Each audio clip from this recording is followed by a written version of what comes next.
نحمده ونصلي على رسوله الكريم اما بعد فاعوذ بالله من الشيطان الرجيم بسم الله الرحمن الرحيم انا اعطيناك الكوثر فصل لربك وانحر ان شانئك هو الابتر صدق اللہ مولانا العظیم۔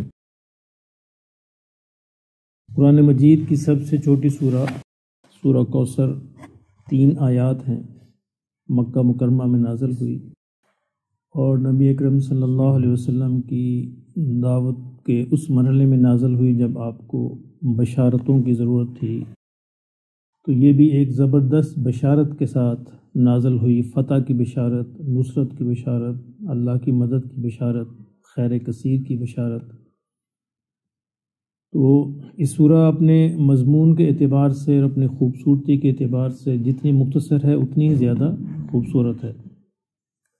بعض تاریخی روایات کے اندر آتا ہے کہ خانہ کعبہ کے اندر 7 معلقات، جو 7 بڑے قصائد تھے وہ لٹکے ہوئے، اسی سے 7 معلقات لٹکے ہوئے۔ تو جو شاعری، جو غزل جو پسند آتی تھی عرب کے اندر بہت زیادہ، اس کو اعزاز یہ دیا جاتا تھا کہ اس کو کعبہ کے اندر لٹکا دے۔ اسی سے بنے ہیں 7 معلقات، عربی ادب کے مشہور 7 قصائد جو آج بھی مدارس میں پڑھائے جاتے ہیں، یعنی عربی ادب کو سمجھنا ہو تو وہ ان کا پڑھنا بہت ضروری ہے۔ تو مسلمانوں نے، تاریخی روایت ہے، اللہ جانتا ہے صحیح ہے یا غلط ہے، تاریخی روایت میں آتا ہے کہ مسلمانوں نے ان 7 معلقات کے بارے میں یعنی مقابلے میں سورہ کوثر وہاں پہ لٹکا دی۔ تو عرب کے ایک مشہور شاعر آئے، انہوں نے دیکھا اور پڑھی، تو یہ سورہ پڑھنے کے بعد انہوں نے کہا کہ انا اعطیناک الکوثر فصل لربک وانحر ان شانئک هو الابتر ما ھذا کلام البشر۔ نیچے یہ جملہ لکھ دیا کہ یقیناً یہ کسی بشر کا کلام نہیں ہے۔ قرآن مجید کا یہ اعزاز ہے۔ اب ہمیں اصل میں چونکہ عربی ہماری زبان نہیں ہے تو ہم اس لیے اس کی خوبصورتی کو اپریشیٹ نہیں کر پاتے۔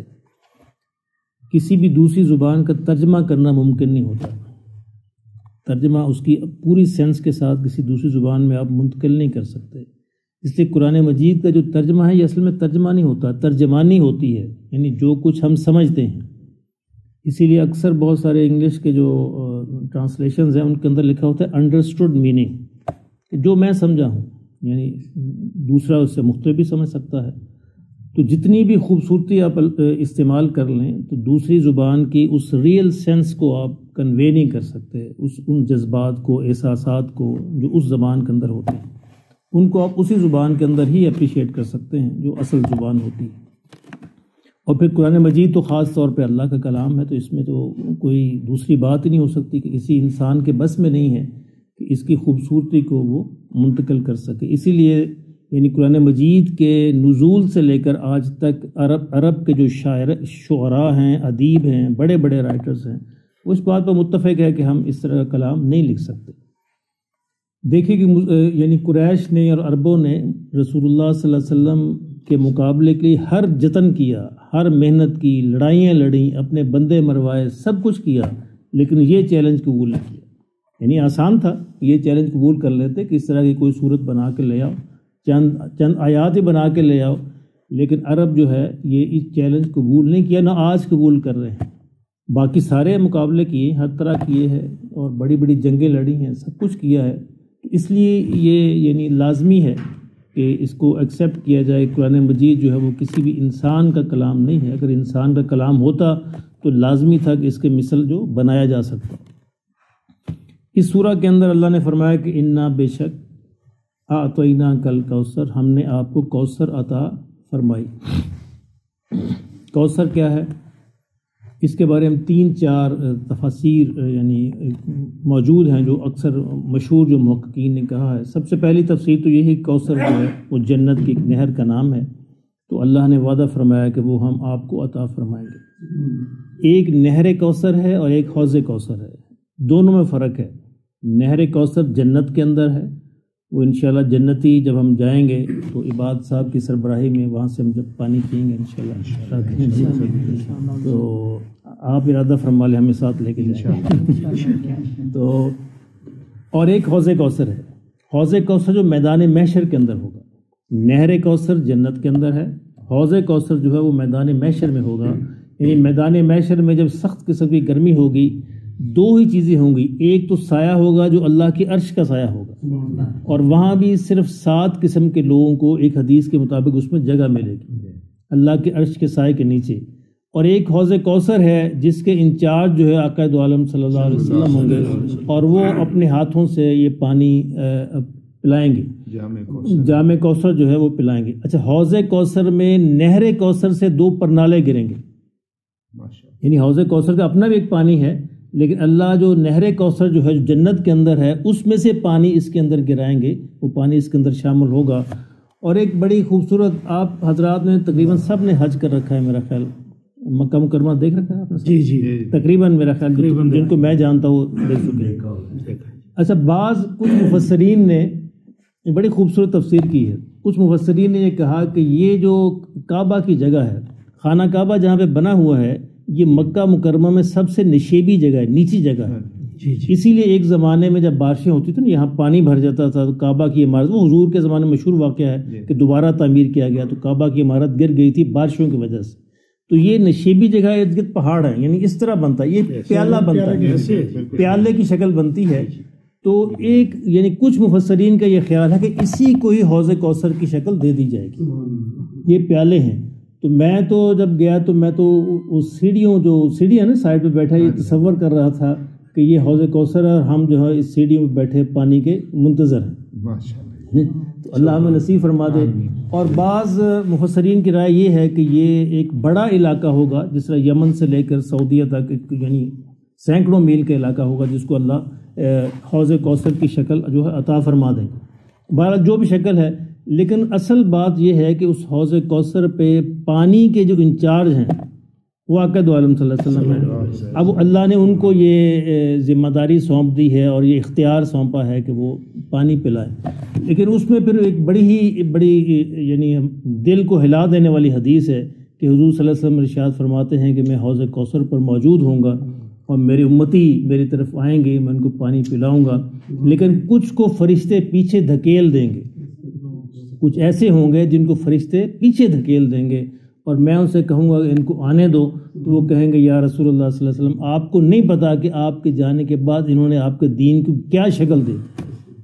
تو میں بھی پھر یہی کہوں گا کہ ان کو پیچھے دھکیل دو، ان کو ہٹا دو، دفع کر دو، دور کر دو. اب یہ بڑی خوفناک بات ہے ہمارے لیے کہ اللہ ہمارا شمار ان کے اندر فرما دے کہ جن کو یہ نعمت ملے کہ وہ حضور صلی اللہ علیہ وسلم کے ہاتھوں سے یہ جام پی سکے. تو اللہ ہمیں نصیب فرمائے. اس لیے یہ بڑا ضروری ہے کہ دین کے بارے میں انسان بڑا سینسٹیو رہے، کوئی ایسی بات اس میں شامل نہ ہو جائے جو دین نہیں ہے.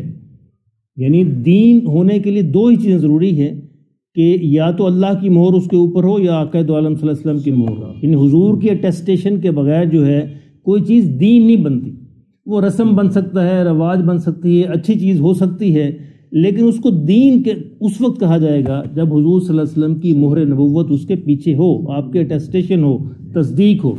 تو اس کے بغیر کوئی چیز شخص اگر دین بنائے گا تو پھر وہ اس وعید کے زمرے میں آتا ہے کہ اس کے حوض کوثر سے اس کو پیچھے دھکیل دیا جائے گا. ایک تفسیر تو یہ ہے کہ کوثر سے مراد نہر کوثر بھی ہے اور کوثر سے مراد حوض کوثر بھی ہے، دونوں چیزیں ہیں.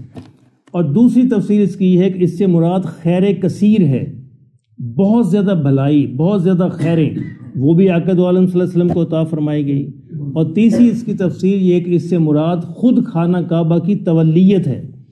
یعنی کعبہ کو ہی خیر کثیر کہا گیا کیونکہ کعبہ کو قریش سے لے کر حضور صلی اللہ علیہ وسلم کو سونپا جا رہا تھا. یعنی وہ کعبہ جہاں پہ آپ کو نماز پڑھنے کی بھی ممانعت تھی، تو ان قریب اللہ یہ بشارت دے رہا تھا کہ اے میرے پیارے نبی، انشاءاللہ اس کی کنجی ہم آپ کے حوالے کر دیں گے، یہ خیر کثیر آپ کے پاس آ جائے گی اور قریش جو ہے پچھلی امت معزول ہو جائے گی اور نئی امت مسلمان جو ہے اس کو اس کی پاسبانی سونپ دی جائے گی. تو یہ ساری تفسیریں ہی ٹھیک ہے، ساری ہی مراد ہو سکتی ہیں، یعنی یہ ساری تفسیریں ہی اللہ کی مراد ہو سکتی ہے.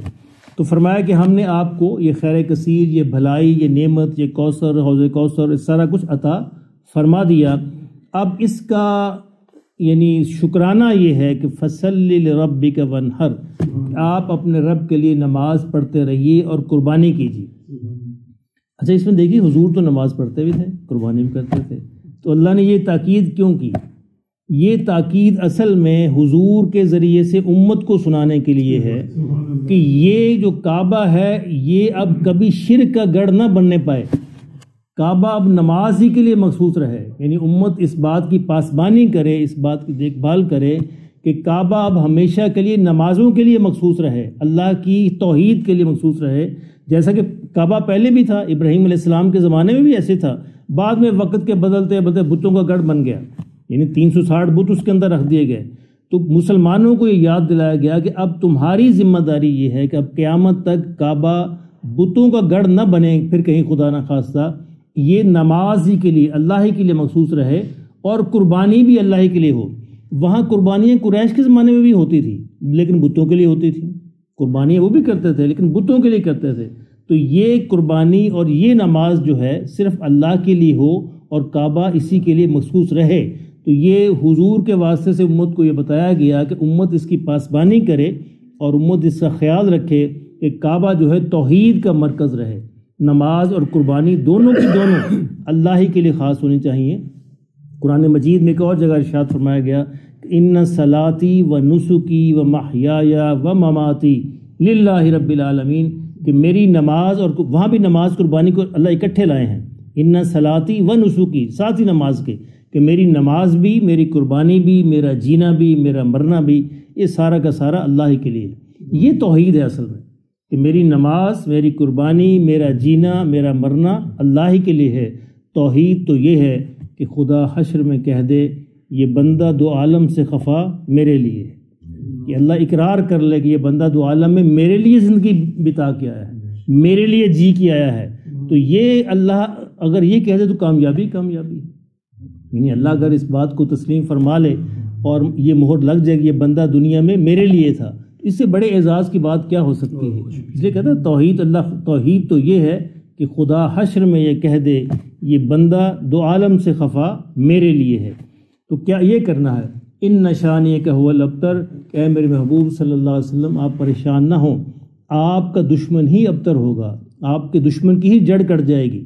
ابتر کہتے ہیں کہ ایسا شخص جس کی کوئی نرینہ اولاد نہ ہو، جس سے کوئی نام لیوا نہ ہو، یعنی جس کے پیچھے کوئی نام لینے والا نہ ہو۔ تو قریش اس بات کو یہ کہا کرتے تھے کہ چونکہ نبی صلی اللہ علیہ وسلم بھی کوئی نرینہ اولاد نہیں ہے، کوئی بیٹا نہیں ہے، تو اس کا نام لینے والا کون رہے گا؟ تو اللہ نے فرمایا کہ یہ بڑی ہی گھٹیا سی بات ہے، تو آپ یہ اس بات کو یاد رکھیے کہ یہ اصل میں ابتر ہو جائیں گے۔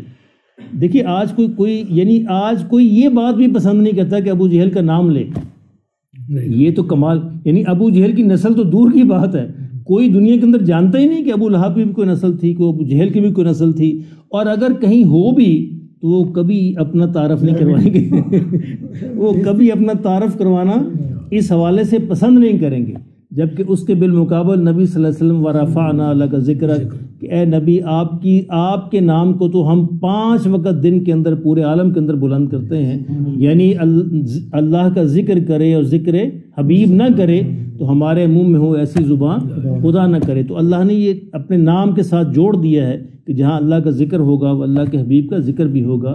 فرمایا کہ اس لیے آپ پریشان نہ ہو۔ ظاہر ہے کہ جب کوئی باتیں ہوتی تھیں نبی صلی اللہ علیہ وسلم بحیثیت انسان آپ کے دل میں کچھ ملال تو آتا تھا نا، تو اللہ پھر تسلی فرماتے تھے۔ اس کے پیچھے بگلی صورتیں آئیں گی، سورہ والضحیٰ سے یہ تسلی شروع ہوئی ہے۔ والضحیٰ ہم پڑھیں گے، بڑی پیاری صورت ہے، نبی صلی اللہ علیہ وسلم کو بڑی بے شمار بشارتیں اور تسلیاں اور بڑی ہمت دلائی گئی ہے۔ تو وہ مضمون جو بشارت کا جو سورہ والضحیٰ سے شروع ہوتا ہے وہ سورہ الکوثر پہ آ کے ختم ہوتا ہے، کہ جو جتنی بشارتیں تھیں کہ ہم یہ خیر کثیر، یہ کعبہ بھی آپ کو سونپنے والے ہیں، نہر کوثر بھی آپ کو سونپنے والے ہیں، حوض کوثر بھی آپ کو سونپنے والے ہیں، اس لیے آپ پریشان نہ ہوں۔ آپ کے دشمن کی قسمت میں یہ لکھ دیا گیا ہے کہ وہی جڑ کٹا ہے، وہی ابتر ہے، اس کا نام لیوا کوئی نہیں رہے گا، جبکہ آپ کا نام لیوا ہمیشہ ہمیشہ دنیا کے اندر موجود رہیں گے۔ اب دیکھیں حضور کے اگر وہ اولاد، ایک ہوتی ہے نسبی اولاد جو آپ کی نسل سے ہے، اور ایک ہوتی مانوی اولاد، یعنی دنیا کے اربوں مسلمان حضور کی مانوی اولاد ہیں۔ حضور صلی اللہ علیہ وسلم ہمارے روحانی باپ کی طرح ہیں، اور باقی جتنے مسلمان ہیں وہ آپ کی مانوی اولاد ہیں۔ تو اللہ پاک ہمیں اسی پر زندہ رکھے، اسی پر ہمیں اللہ پاک موت دے کہ ہم حوض کوثر پر حضور صلی اللہ علیہ وسلم سے ملاقات کر سکیں۔